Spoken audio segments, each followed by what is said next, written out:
നാളെ ഒരു പെൺകുട്ടിക്ക് ഇത് ബസ്സിൽ നിന്ന് ഒരു അസോൾട്ട് ഉണ്ടായി, ആ പെൺകുട്ടി ഫ്രീസ് ആയി പോയി, ആ പെൺകുട്ടിക്ക് പ്രതികരിക്കാൻ പറ്റുന്നില്ല, ആ പെൺകുട്ടി ഇപ്പൊ എന്നെ പോലെ ബോൾഡ് ആണെന്നില്ല. അപ്പൊ അവരുടെ കയ്യിലുള്ള ആകെയുള്ള ഒരു ടൂള് ക്യാമറയാണ്. ക്യാമറ എടുത്ത് തെളിവ് ശേഖരിച്ചപ്പോ ചിലപ്പോൾ പോലീസ് സ്റ്റേഷനിൽ കൊണ്ടേ കൊടുത്തു, പോലീസ് സ്റ്റേഷനിൽ കൊണ്ടേ കൊടുത്തു.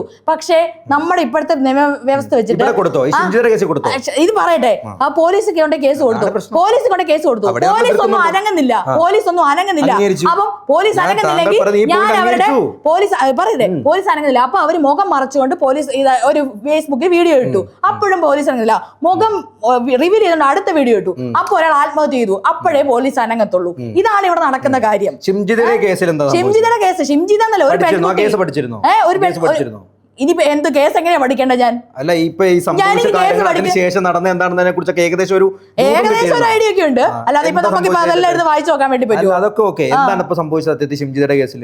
ഷിംജിതയുടെ കേസിൽ എന്ന് പറഞ്ഞാൽ ഷിംജിത ഒരു വീഡിയോ എടുത്തു, പോലീസിൽ പരാതിപ്പെട്ടിട്ടില്ലെന്നാണ് എനിക്ക് പോലീസ്. അതെന്തുകൊണ്ടാണ് പോലീസിൽ പരാതിപ്പെടാതിരുന്നത്? മുൻകൂട്ടി ചിന്തിച്ചോ ഇതുപോലെ പോലീസ് സ്റ്റേഷനിൽ പോയാൽ?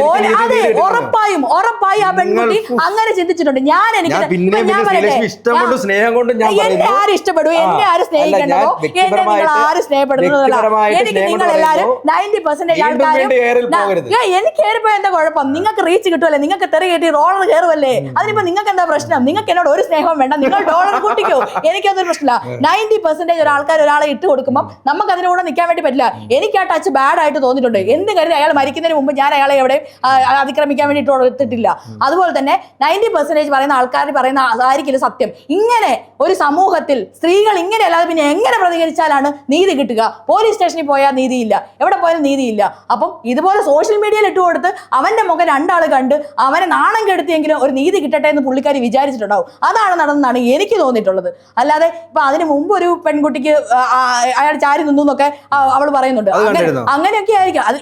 ഇപ്പൊ ചോദിച്ചോട്ടെ, ഇത്രയും ഞാൻ ധീരഘോരം പ്രസംഗിക്കുന്ന മൊത്തം ഞാൻ കേട്ടോണ്ട് ഞാൻ ചോദിക്കട്ടെ. അതായത് ഈ ബസ്സിന്റെ അകത്ത് കയറുക, വീഡിയോ എടുക്കുക, ഇടുക എന്ന് പറയുന്ന ഒരു ട്രെൻഡായി മാറി എന്നുള്ളതിനെ കുറിച്ച് സംശയമൊന്നുമില്ലല്ലോ. ഒരു ട്രെൻഡും ഇല്ല. ആ ട്രെൻഡായി മാറിയിട്ടുണ്ടെങ്കിൽ കാരണം ഇവിടുത്തെ നിയമ സംവിധാനമാണ്. പോലീസ് പരാതി കൊടുക്കാൻ വേണ്ടി പോകുമ്പോൾ പോലീസ് മൈൻഡ് ചെയ്യാത്തതുകൊണ്ടാണ് അത് ട്രെൻഡായിട്ട് മാറുന്നത്. അപ്പൊ പോലീസിനെതിരെ നിങ്ങൾ പറ, ഇവിടുത്തെ നിയമ സംവിധാനത്തിനെതിരെ പറ, ഇവിടുത്തെ പെൺകുട്ടികൾക്കെതിരെ പറ. ഇതുപോലെ തന്നെ ഒരു പുരുഷന്റെ തൊട്ടിപ്പുറത്തിരുന്ന് ഒരു എന്താ പെൺകുട്ടി എടുത്തൊരു വീഡിയോ വൈറലായിരുന്നു. ഇത് മുഖം മറച്ചിട്ടാണ് ഇട്ടിരുന്നത്, വൈറലായിരുന്നു. അയാൾ എന്താ ചെയ്തതെന്ന് ഇപ്പൊ ഞാൻ പറയട്ടെ. ഇപ്പൊ നമ്മളൊരു മഴവില്ല് കണ്ടു, നമ്മളിങ്ങനെ ബസ്സിൽ പോകുമ്പോഴാണ് ഒരു മഴവില്ല് കണ്ടത്. നമ്മൾ ഫോട്ടോ എടുക്കുമ്പോഴത്തേക്ക് ചിലപ്പോൾ മഴവില്ല് മാറിയിട്ടുണ്ടാവും, നമ്മൾ അപ്പുറത്ത് എത്തിയിട്ടുണ്ടാവും. അപ്പം നമുക്ക് അല്ലെങ്കിൽ ഒരു നല്ല ദൃശ്യം കണ്ടോ. അതുപോലെ ചിലപ്പോൾ ചെയ്തുകൊണ്ടിരിക്കുമ്പോഴായിരിക്കും അവർ ഒരു ഫോൺ എടുക്കാൻ വേണ്ടി തന്നെ എത്രമാത്രം കഷ്ടപ്പെടുമെന്ന് അറിയാമോ. ആ ഒരു പെട്ടെന്ന് നമ്മൾ ഒരാൾ ടച്ച് ചെയ്യുമ്പോഴത്തേക്കും നമ്മളിങ്ങനെ ഒരു പാനിക്കായി പോകും. അപ്പൊ അത് നമ്മൾ പെട്ടെന്ന് ചിന്തിച്ച് നമ്മളുടെ ബ്രെയിനിലൊന്നും വരത്തില്ല. അത് എടുത്ത് വരുമ്പോഴത്തേക്കും ചിലപ്പോൾ അയാളത് ഇത് കണ്ടിട്ട് നിർത്തിയിട്ടുണ്ടാവും. അങ്ങനെ പല പോസിബിലിറ്റീസ് ഉണ്ട്. അതുകൊണ്ട് സോഷ്യൽ മീഡിയക്ക് വിധിക്കാൻ പറ്റത്തില്ല ഇത് ക്രൈം നടന്നോ ഇല്ലയോ എന്ന്. അത് വിധിക്കേണ്ടത് പോലീസാണ്. ആ പോലീസ് സംവിധാനം ഇവിടെ പരാജയമാണ്.